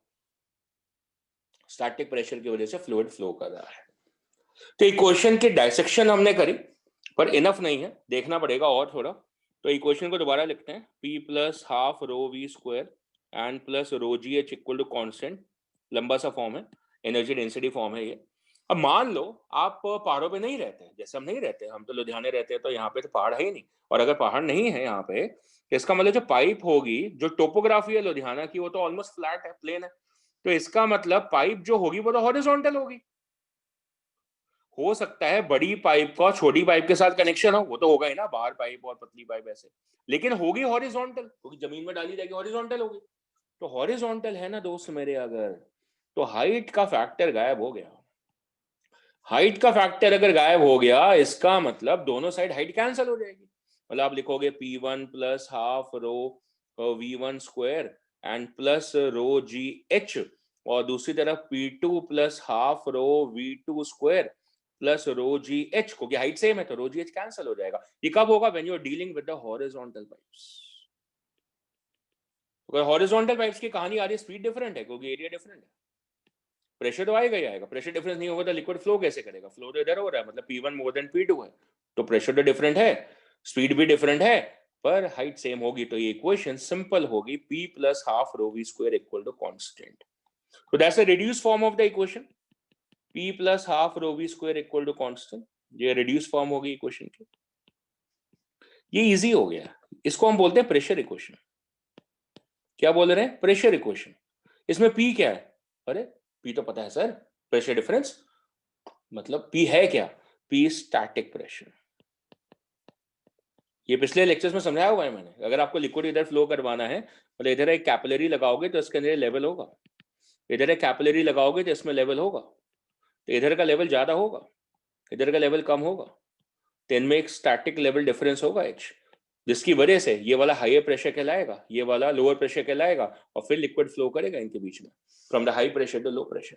तो P इसके अंदर क्या है? Static pressure. Half rho we square वाली टर्म को हम इंट्रोड्यूस करते हैं आज के लेक्चर में as a dynamic pressure. A static pressure fall, दोबारा से, a static pressure fall causes an increase in the dynamic pressure। समझ आ रही है? लिक्विड फ्लो कर रहा है, लिक्विड फ्लो कर रहा है, उसकी वेलोसिटी आ रही है, तो उसकी वजह से ये टर्म क्रिएट हो रही है, that is half rho we square. उसको क्या बोल रहे हैं? Dynamic pressure. क्यों आ रहा है? At the expense of the static pressure. दोनों का सम कांस्टेंट है। The sum total of the static pressure and dynamic pressure is constant, मतलब अगर एक इंक्रीज होगा तो दूसरा गिरेगा। स्टैटिक प्रेशर बढ़ेगा, डायनेमिक प्रेशर कम होगा, vice versa, they get an inverse relation. तो P बढ़ा, हाफ रो वी स्क्वायर कम हो गया, P कम हो गया, हाफ रो वी स्क्वायर बढ़ गया, इनवर्स रिलेशन। मतलब P इंक्रीज तो हाफ रो वी स्क्वायर नीचे हो गया। लेकिन मेरे दोस्त उसमें डेंसिटी भी तो कांस्टेंट है, क्योंकि इनकंप्रेसिबल फ्लो है। इसका मतलब प्रेशर बढ़ा तो हाफ रो वी स्क्वायर कम हो गया, अंडरस्टूड है। लेकिन डेंसिटी तो कांस्टेंट है, तो क्या कम हुआ? स्पीड कम हो गई ना, तो इसका मतलब v कम हो जाएगा। और अगर प्रेशर कम कर दिया, कौन सा? स्टैटिक प्रेशर कम कर दिया, तो half rho we square increase हो जाएगा, और इसमें रो तो कांस्टेंट है, तो क्या इंक्रीज करेगी? स्पीड। तो यार ये तो बहुत इजी रिलेशन बन गया प्रेशर और वेलोसिटी के बीच में, स्टैटिक प्रेशर और वेलोसिटी के बीच में। ये तो सोखा हो गया मामला। Static pressure increases, velocity of the fluid flow decreases, and static pressure decreases, velocity of the fluid flow increases. This is known as interpretation of the Bernoulli's theorem. क्या बोला हमने? Interpretation of the Bernoulli's theorem. So what is the interpretation of the Bernoulli's theorem? नतीजा क्या निकला दोस्त? नतीजा निकला कि आपको दो अलग अलग किस्म के प्रेशर समझ में आए, एक पुराना वाला और एक नया वाला। पुराना वाला मतलब पास्कल प्रेशर, मतलब स्टैटिक प्रेशर। नया वाला जो कि फ्लूइड फ्लो की वजह से आ रहा है, इसको हमने क्या बोला है? Dynamic pressure. दोनों का सम कांस्टेंट है, एक इंक्रीज करेगा, दूसरा डिक्रीज करेगा। अंदर खोदा और डेप्थ में देखा तो पल्ले पड़ी बात कि भाई देखो डेंसिटी भी कांस्टेंट है। तो मूल नतीजा क्या निकला कि अगर स्टैटिक प्रेशर इंक्रीज होता है तो speed of the fluid flow कम हो जाएगी, और अगर स्टैटिक प्रेशर कम हो जाता है तो speed of the fluid flow increase हो जाएगा। ये हमारा नतीजा ओवरऑल निकल गया। तो इसको हमने प्रेशर इक्वेशन बोल दी। ये वाली इक्वेशन क्या थी? एनर्जी डेंसिटी इक्वेशन थी। एक और फॉर्म ऑफ इक्वेशन होती है, एक और फॉर्म ऑफ इक्वेशन कितना आती है? That is by the reading. आपको रीडिंग लेनी है, आपको इंस्ट्रूमेंट्स की रीडिंग लेनी है। तो इंस्ट्रूमेंट की रीडिंग क्या होती है? स्केल रीडिंग्स होती है। उन स्केल रीडिंग्स को हेड बोलते हैं, HEAD, हेड, हेड रीडिंग या गेज रीडिंग, राइट? जो भी रीडिंग ऑफ द इंस्ट्रूमेंट होती है, तो वो कितना आएगी जी? देखो हम क्या कर रहे हैं, इस पूरी इक्वेशन को रो जी से डिवाइड कर लेते हैं। किससे? रो एंड जी से। तो पहली टर्म हो जाएगी P upon rho G, next हो जाएगी V square upon 2G, rho G से डिवाइड करके, and plus H equal to a new constant आ जाएगा, क्योंकि हमने रो जी से डिवाइड कर दिया। तो रो जी एच को रो जी से डिवाइड करोगे, H रह गया। हाफ रो वी स्क्वायर को रो जी से डिवाइड करा, रो रो कैंसिल हो गया, जी नीचे आ गया, तो वी स्क्वायर बाय 2G हो गया, और फर्स्ट वाली टर्म P बाय रो जी हो गया। अब ये जो पूरी इक्वेशन है, इसकी जो डायमेंशंस अगर आप देखोगे ना मेरे दोस्त, डायमेंशंस, तो the dimension of this is simply length, head, reading आ रही है H, H मतलब रीडिंग। तो ये रीडिंग फॉर्म ऑफ इक्वेशन है, इसको हम बोलते हैं हेड इक्वेशन। हेड मतलब रीडिंग ऑफ द इंस्ट्रूमेंट, और दैट्स अ हेड इक्वेशन। तो तीन विभिन्न प्रकार के हेड हैं, तीन विभिन्न प्रकार की रीडिंग्स हैं। तो पहली रीडिंग कौन सी है? इसको हम बोलेंगे प्रेशर हेड। अंडरस्टूड है? प्रेशर से आ रही है, स्टैटिक प्रेशर से। सो प्रेशर हेड मतलब प्रेशर की जो रीडिंग है। सेकेंड जो है उसको हम बोलते हैं वेलोसिटी हेड, मतलब कितनी स्पीड है उसकी भी एक मेजरमेंट है, इंस्ट्रूमेंट मेजर करेगा उसको, तो हम उसको बोलेंगे वेलोसिटी हेड। और थर्ड जो है हम उसको बोलते हैं ग्रेविटेशन हेड, क्योंकि वो ग्रेविटेशन पोटेंशियल एनर्जी से आ रहा था। तो मैंने तीन फॉर्म ऑफ इक्वेशन आपको समझा दी है। पहली आपकी जो डेरिवेशन से निकाली हमने, दैट्स एनर्जी डेंसिटी इक्वेशन। इनमें से सबसे मजेदार बात क्या है कि तीन जो फॉर्म ऑफ इक्वेशन हम लिख रहे हैं उनमें से किसी की भी डायमेंशन एनर्जी के बराबर नहीं है, ध्यान रखिएगा। हालांकि जो थ्योरम है that is a energy conservation theorem, it obeys the energy conservation, लेकिन जो इक्वेशन फॉर्मेट है वो विभिन्न है। पहली इक्वेशन एनर्जी डेंसिटी इक्वेशन है, उसके डायमेंशन एनर्जी या प्रेशर के बराबर, कुछ भी बोल लो। सेकेंड हमने जो लिखी है यहाँ पे that is a head equation, मतलब रीडिंग इक्वेशन है, तीन अलग अलग किस्म की रीडिंग्स है, प्रेशर की रीडिंग है, स्पीड की रीडिंग है, और ग्रेविटेशन की रीडिंग है। तो उसके बेसिस पे इस इक्वेशन को हमने बोला हेड इक्वेशन, और इसकी जो यूनिट्स है वो लेंथ के बराबर है, एल के बराबर है। और तीसरी इक्वेशन, फाइनल इक्वेशन है प्रेशर इक्वेशन। जो प्रेशर इक्वेशन हमारी है that is only for the gentle questions, मतलब आसान क्वेश्चन, मोस्ट एप्लीकेटिव, सबसे ज्यादा क्वेश्चन यहां से बनेंगे। That is P plus half rho we square equal to constant, यहां से बनेंगे सबसे ज्यादा क्वेश्चन। मतलब ऐसा नहीं है कि सारे, पर काफी सारे क्वेश्चन यहाँ से बनेंगे, आसान क्वेश्चन बनेंगे यहाँ से। P plus half rho we square equal to constant, इसको हमने क्या बोला? Pressure equation. मजेदार चीज उसके से क्या निकल के आई? Dynamic pressure. और क्या समझ में आया? स्टैटिक प्रेशर बढ़ेगा, स्पीड कम होगी, डायनेमिक प्रेशर कम हो जाएगा। तो बर्नौलीज थ्योरम एक वास्ट थ्योरम है, मतलब एप्लीकेशन इसकी बहुत सारी हैं। तो चलते हैं भाई, थोड़ा परफ्यूम वर्फ्यूम लगाते हैं, बिगॉन स्प्रे करते हैं। तो ये सारी जो लैंग्वेज है, इसको एक शब्द में हम इनक्लोज कर देते हैं, उस शब्द को बोलते हैं atomiser. What is N atomiser? आप जिस तरीके से परफ्यूम बॉटल से अपने परफ्यूम को स्प्रे करते हैं या बिगॉन स्प्रे करते हैं मच्छर मारने के लिए, आजकल तो ऑल आउट हम गुड नाइट यूज करते हैं। सो ये मतलब पुराने जमाने में, अभी हिट स्प्रे उससे कर सकते हैं, एटोमाइजर से। होता क्या है भैया, होता क्या है समझाओ। Atomiser is an application of Bernoulli's theorem. Application of the Bernoulli's theorem. Bernoulli's theorem ये बताती है कि किस तरीके से फ्लूइड फ्लो होना चाहिए। तो जहां भी फ्लूइड का फ्लो आपको दिखेगा तो आप बर्नौलीज थ्योरम लगा देंगे, बहुत सिंपल है। देखो एक और फैक्ट है हमारे पास कि जितना हम नीचे जाते हैं तो प्रेशर वहां पे इंक्रीज होता है। तो यहाँ पे प्रेशर होगा, मतलब ये मान लो यहाँ पे हाइट एच है इसकी, और ये आपका प्रेशर पी नॉट है, तो इस पॉइंट का प्रेशर होगा पी नॉट प्लस एच रो। आपने नोटिस किया होगा कि अगर आपकी नई नई परफ्यूम की बॉटल है तो उसका स्प्रे मजेदार आता है, लेकिन जैसे जैसे परफ्यूम कम होने लगता है तो फिर हवा ही आ रही होती है बाहर, है ना, तो कुछ आ ही रहा होता है, मतलब समझ सकते हैं बात को। तो किस तरीके से बाहर आता है जो परफ्यूम है, आपको कैसे आपके आप उसको बाहर निकालते हैं, that is by pressing this pump. देसी तरीके से प्रेसिंग दिस पंप, तो हमने इस पंप को प्रेस करा, सो वी प्रेस्ड इट। तो हम इसको प्रेस करेंगे तो होगा क्या, होगा क्या, वहां पे जो एयर थी, यहाँ पे एयर थी ना वहां पे, तो वो एयर को आपने पुश कर दिया। जब आप इसको प्रेस करोगे तो एयर पुश होगी, अगर एयर पुश होगी तो उसको स्पीड मिल जाएगी, क्योंकि आपने कंप्रेस कर दिया उसको, तो फोर्स लगा दिया उस पर, तो एयर मूव कर जाएगी। सो एयर मूव करेगी, तो यहाँ पे एयर मूव करेगी तो ये हाई स्पीड एयर हो जाएगी। क्या होगी? हाई स्पीड एयर होगी, तो मतलब स्पीड बढ़ गई यहाँ पे। नेचुरल सी बात है, क्योंकि आपने उसको प्रेस करा तो उसकी वजह से उस पर फोर्स लगी और वो स्पीड उसकी इंक्रीज होगी, तो हाई स्पीड एयर होगी। अब जैसे हाई स्पीड एयर वहां पर आ गई तो क्या होगा? अरे डायनामिक प्रेशर बढ़ गया। क्या बढ़ गया? डायनामिक प्रेशर बढ़ गया। So over here there is a increase in the dynamic pressure, so it will cause a decrease in the static pressure। क्या हो जाएगा? It will be a decrease in the static pressure। अब यहाँ पे static pressure fall कर गया by the Bernoulli's theorem, और नीचे जो प्रेशर है वो तो ज्यादा है, क्योंकि वो तो P not plus rho ji H है। वो और ज्यादा तब होगा जब लिक्विड की बोतल भरी हुई होगी, नया नया परफ्यूम की बोतल होगी, तो प्रेशर नीचे ज्यादा, ऊपर प्रेशर कम हो गया, प्रेशर डिफरेंस की वजह से लिक्विड ऊपर राइज कर जाएगा। So therefore the liquid rises due to the pressure difference. Rise कर गया, अब आगे अभी भी खत्म नहीं हुआ गया। अब जो लिक्विड ऊपर राइज करा, अब जो लिक्विड पार्टिकल है यहां पहुंचे ऊपर, और वो हाई स्पीड एयर के साथ मिक्स हो जाएंगे, क्योंकि एयर तो है ही ना, हाई स्पीड एयर। तो लिक्विड पार्टिकल जब हाई स्पीड एयर के साथ मिक्स हो जाएंगे, और वो टाइनी नोजल, ये क्या है? टाइनी नोजल, बहुत ही छोटा सा नोजल, तो वहां पे स्पीड भी एनहेंस हो जाएगी और स्प्रे एक्शन भी आ जाएगा। So this is known as a spray action over air. क्यों आ रहा है?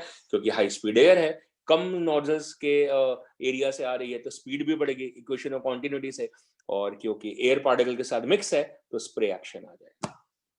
So this is known as a working of the atomiser. बड़े कमाल की वर्किंग है। आपने प्रेस किया, उससे क्या हुआ? हाई स्पीड एयर फॉर्म हुई, हाई स्पीड एयर फॉर्म होने से डायनेमिक प्रेशर इंक्रीमेंट हुआ, तो वहां पे स्टैटिक प्रेशर कम हो गया। नीचे स्टैटिक प्रेशर ज्यादा था क्योंकि हाइट ऑफ द लिक्विड थी, उससे प्रेशर डिफरेंस क्रिएट हुआ, उस प्रेशर डिफरेंस से लिक्विड ऊपर मूव करा, हाई स्पीड एयर के साथ मिक्स करा, फिर पतली सी नोजल से बाहर निकला, उससे स्प्रे एक्शन आ गया, और आप खुश हो गए। इसका एक और क्वेश्चन आता है इस तरीके से कि मान लो आपने क्या करा, ये स्ट्रॉ है, ये क्या है? स्ट्रॉ, और नीचे लिक्विड है, दिख रहा है आपको? आपने क्या करा, यहां से हाई स्पीड एयर पास कर दी, फूक मार दी बहुत तेजी से, हाई स्पीड एयर पास करी, करके देख सकते हो खुद भी। हाई स्पीड एयर पास करी तो क्या होगा? सेम होगा जो अभी समझाया। हाई स्पीड एयर पास करने की वजह से डायनेमिक प्रेशर तो बढ़ गया, तो स्टैटिक प्रेशर कम हो जाएगा। नीचे स्टैटिक प्रेशर ज्यादा है, P not plus rho ji H, उसकी वजह से लिक्विड राइज कर जाएगा। दिख रहा है ना, लिक्विड यहाँ पे राइज कर गया। That is because of that. तो जितनी तेजी से फूक मारोगे ना उसके ऊपर हॉरिजॉन्टली, उतना ज्यादा लिक्विड राइज करेगा। मजे ले सकते हो इसको, आप ट्राई कर सकते हो, it's kind of an activity. कम फूक मारोगे तो कम लिक्विड राइज करेगा, तेजी से मारोगे मतलब वहां पे एक तरीके से क्या करो, वैक्यूम से क्रिएट करो, क्योंकि वहां की हवा भगा रहे हो। समझ आ रही है कि नहीं आ रही? उस जगह से हवा को भगा रहे हो, फूक मारो तेजी से, तो वहां की हवा भगा रहे हो, तो वहां पे प्रेशर क्या हो जाएगा? कम हो जाएगा, और इस वजह से नीचे से लिक्विड ऊपर राइज कर जाएगा। This is known as an atomiser action. गल्ला समझ में आ गई, and it's an application of the Bernoulli's theorem. Nice application. चलो छत उड़ाते हैं। मैंने पहले जब लेक्चर स्टार्ट किया था तो सबसे पहले एनिमेशन यही था, छत उड़ाते हैं, छत, रूफ टॉप्स उड़ जाते हैं because of the strong wind flow. क्यों, कैसे? तो बड़ा सिंपल सा बिहेवियर है कि क्या होता है कि जो हाई विंड्स अब फ्लो करती हैं, हाई विंड्स जैसे दिखा रहे हैं, जब हाई विंड्स फ्लो करेंगे यहाँ पे, high wind strong winds flow करेंगे, जैसे आजकल की मौसम की चेतावनी आई हुई है, स्ट्रॉन्ग विंड्स अगर फ्लो करेंगी तो क्या होगा, बाहर वेलोसिटी ज्यादा हो जाएगी। इसको हमने क्या बनाया, एयर की स्ट्रीमलाइंस बनाई। तो अगर एयर की स्ट्रीमलाइंस है तो वहां पे स्पीड ज्यादा हो गई तो भाई स्टैटिक प्रेशर कम हो जाएगा, स्टैटिक प्रेशर कम हो जाएगा। अंदर खिड़की दरवाजे बंद है भाई, खिड़की दरवाजे बंद है तो अंदर जो प्रेशर है वो जितना था उतना ही है, मतलब एक नॉर्मलाइज प्रेशर है नीचे। तो ऊपर प्रेशर कम हो रहा है, अंदर का प्रेशर बढ़ नहीं रहा है, अंदर का प्रेशर जितना है उतना ही है। विंड बाहर फ्लो कर रही है अक्रॉस द रूफ टॉप, तो वहां पे स्पीड ज्यादा हो गई, so it causes a drop in pressure. ऐसा मौसम में भी होता है, पहले भी बताया था मैंने कि जैसे बारिश पड़ने वाली जब होती है तो क्या होता है, तेज तेज हवाएं चलती है पहले, तो तेज तेज हवाएं चलती है मतलब लो प्रेशर रीजन क्रिएट हो रहा है। दोबारा से क्या होगा, लो प्रेशर रीजन क्रिएट हो रहा है, तो ऊपर छत के ऊपर क्या हो रहा है, हाई स्पीड एयर की वजह से साइक्लोनिक विंड्स बोले तो एबनॉर्मल लो प्रेशर हो जाएगा। अगर ये आपकी साइक्लोनिक विंड्स है मतलब बहुत हाई स्पीड विंड्स हैं तो ये एबनॉर्मल लो प्रेशर हो जाएगा।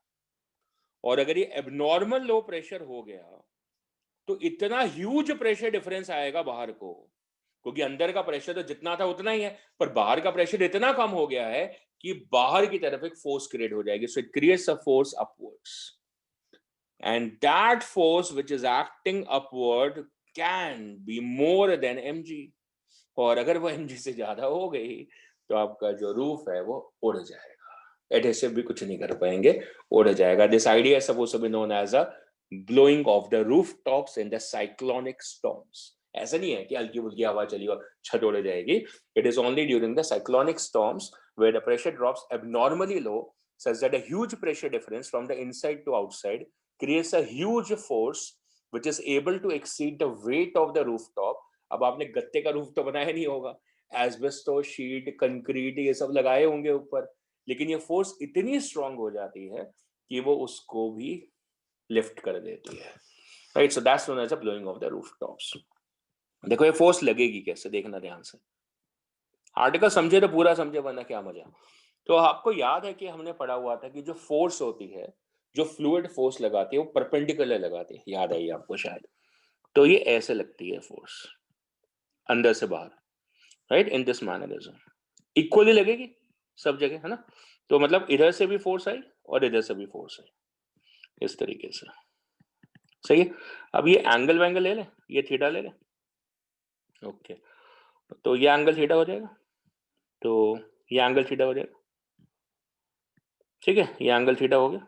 तो अगर ये फोर्स एफ है और ये एफ है, एफ नॉट लिख लें, तो इसके कंपोनेंट्स आ जाएंगे, ये आ जाएगा एफ नॉट कॉस थीटा और दूसरी इधर आ जाएगी that will be f naught sine theta.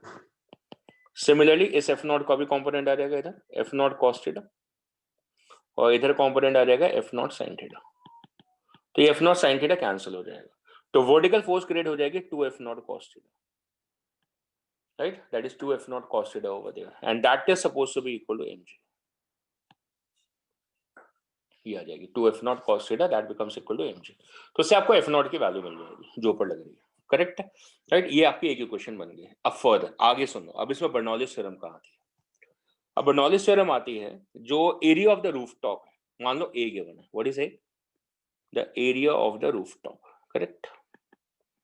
तो इधर वाला एरिया आपका a/2 हो जाएगा और इधर वाला आपका a/2 हो जाएगा, क्लियर है, अंडरस्टूड है, सिंपल है। एक साइड की फोर्स आपकी एफ नॉट है, तो प्रेशर क्रिएट हो जाएगा, प्रेशर आ जाएगा अंदर से बाहर, तो प्रेशर डिफरेंस आ जाएगा। So what is that pressure difference equal to, that will be f naught, एक तरफ देख रहे हैं एक तरफ, so force upon area, so that is f naught upon a/2। 2 f naught हो जाएगा तो एक ही बात होगी, ऊपर जाके 2 एफ नॉट अपॉन ए हो गया, ग्रेट है ना। उसके से एफ नॉट की वैल्यू यहाँ से आ जाएगी, एफ नॉट की वैल्यू कितनी है, that is equal to mg upon 2 cos theta, so that is mg secant theta by 2, यहाँ से एफ नॉट मिल जाएगा। और प्रेशर डिफरेंस अंदर से बाहर है, तो प्रेशर डिफरेंस कितना हो गया, फोर्स अपॉन एरिया, मैंने इधर वाला लेफ्ट साइड वाला ले लिया, चाहे राइट साइड वाला ले लो, एक ही बात है। एफ नॉट कितने एरिया पे लग रहा है, गलती से ए मत ले लेना, आधा area, so F naught upon A by two, ये प्रेशर डिफरेंस आ गया। Very good. अब ये प्रेशर डिफरेंस क्यों आ रहा है, ये कौन सा प्रेशर डिफरेंस है? That is a pressure difference, that is a static pressure difference which should be equal to dynamic pressure difference। अब अंदर तो हवा चल नहीं रही ना, अब बोलोगे सर पंखा चला रखा था मैंने, अंदर कोई साइक्लोनिक विंड्स तो नहीं थे, तो अंदर स्पीड ऑलमोस्ट जीरो थी, लेकिन बाहर तो स्पीड थी cyclonic speed vc। So hence now we can write the expression that is a loss in the static pressure is equal to gain in the dynamic pressure। सही है ना, ऐसा लिख सकते हैं, बिल्कुल लिख सकते हैं भाई, लग रहा है कि जैसे एनर्जी कंजर्वेशन की इक्वेशन लिख रही हो। तो इसका मतलब लॉस इन स्टैटिक प्रेशर कितना हो गया, delta p is equal to gain in dynamic pressure half rho we square, क्योंकि अंदर तो जीरो है ना, तो डेल्टा पी की वैल्यू लिख दी हमने यहाँ से 2 f naught by a, so that is 2 f naught by a, that is equal to as half rho v c square. अब इसमें एफ नॉट की वैल्यू यहाँ से प्लेस कर दो, that is m g secant theta by 2 है, 2 cancel हो जाएगा, तो m g secant theta upon a, that becomes equal to half into rho into v c square. अब चाहे तो इससे साइक्लोनिक स्पीड कैलकुलेट कर सकते हैं।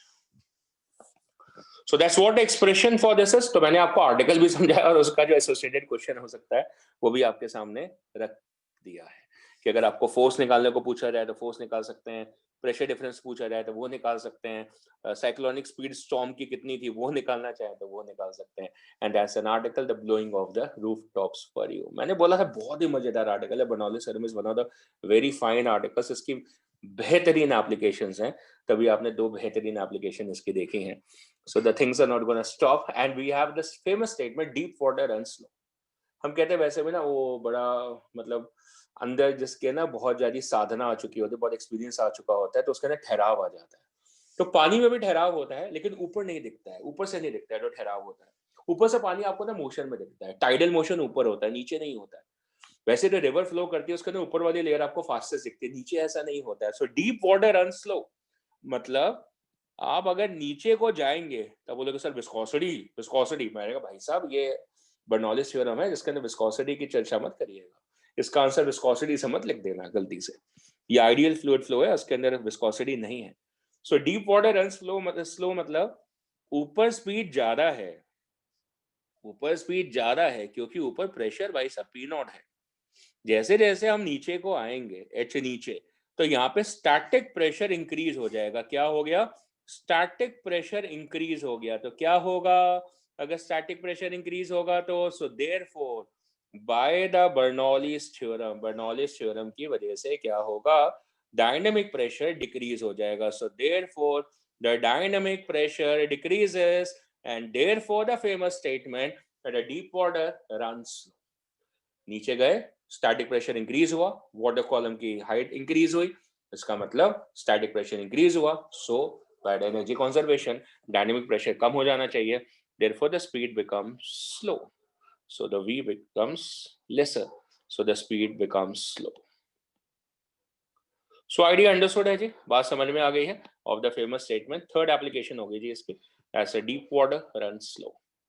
Moving ahead and to the famous article, that's the velocity of efflux। आज भी कराऊंगा, कल भी आर्टिकल कंटिन्यू होगा, velocity of efflux। तो ध्यान से सुनना, velocity of efflux। What is the velocity of efflux? It means the speed with which the liquid comes out through an opening in the container। क्या बोल गए, the speed through which a liquid comes out from the opening of a container। What is the opening of a container known as? Opening of a container is known as orifice। So orifice is supposed to be a opening or hole in a container। That's basically known as an orifice। It can be a large orifice or a small orifice, right? So उसका area होगा। So एक तो area है ये वाला जो कि container का एरिया, उसको हम ले रहे हैं कैपिटल है, और एक एरिया है जो कि इस orifice का है, so उसको हम ले रहे हैं स्मॉल है, that is taken as a area of the orifice। Correct है जी, राइट। तो अब क्या हो रहा है कि लिक्विड मूव कर रहा है, ओके। तो मैं अभी डायग्राम बना दूं एक ऐसे, लाइक दिस। अब यहाँ लिक्विड है, अब ऑरिफिस आपने ओपन कर दी, हो सकता है आपने बंद करके रखी हो, प्लग लगा रखा हो, है ना, लेकिन आपने फिर प्लग ओपन कर दिया और पानी बाहर आने लगा, लिक्विड बाहर आने लगा, जरूरी नहीं कि पानी हो, कुछ भी और हो सकता है। तो कैसे आएगा? स्ट्रीम लाइन को मेंटेन करते हुए। अब ये क्या होता है, देखो ध्यान से, ये होगा लिक्विड की मूवमेंट, ऐसे समझना, ये स्ट्रीम लाइंस है। This is how the liquid is going to come out, like this. इसमें कोई भी इंटरसेक्शन नहीं होगी, like this. This is going to be the flow of the liquid. This is how the liquid flows, like a stream line, no lines are intersecting. अब किसी भी एक को देख सकते हो, मतलब ये वाला पार्टिकल, ये वाला जो पार्टिकल है, कभी ना कभी यहां से कभी ना कभी यहां पहुंचे, जब लेवल नीचे आता जाएगा तो वो वाला पार्टिकल कभी ना कभी बी से एग्जिट करेगा। That's a velocity profile of that particular particle. इस तरीके से लिक्विड मूव करता हुआ बाहर आएगा, दैट्स अ स्ट्रीमलाइन फ्लो। जब वो बी से बाहर आ रहा है, ऑरिफिस से बाहर आ रहा है, उस समय उसकी जो वेलोसिटी है उसको हम बोल रहे हैं वेलोसिटी ऑफ द एफ्लक्स। ये निकालना है भाई आपको। अब ये जो पूरी हाइट है, ये जो पूरी जो हमारी हाइट आ रही है, ये जो पूरी हाइट है, इसको लिख लेते हैं that is equal to capital h, ये जो पूरी हाइट है। और ये जो हाइट आ रही है इसको मैं लिख लेता हूं एज वाई, दिस वन, ठीक है ना। तो इस ये जो पर्टिकुलर हाइट है, ये जो हाइट है, ये आपकी कितनी है? That is equal to h minus of y, जहां पे ऑरिफिस है। अब मैं ए और बी पे बर्नौलिस थ्योरम लगा लेता हूं, right. So apply the Bernoulli's theorem at A and B. तो सबसे पहले ए पे लगाते हैं, उसके लिए मैंने इसको रेफरेंस लिया हुआ है। This is the reference. Reference को कई किताबों में डेटम भी बोला जाता है, ठीक है। सो रेफरेंस लेवल ले लिया हमने। ओके, अब ए पे सबसे पहले देखते हैं कि प्रेशर कितना है। तो ए तो ओपन टू एटमॉस्फेयर है, तो प्रेशर पी नॉट हो गया। सो ए पे प्रेशर हो गया पी नॉट, प्लस हाइट कितनी है? Capital H. ए पॉइंट पे डेटम से height capital H, so plus rho जी एच, ये आ गया। प्लस स्पीड कितनी है वहां पे?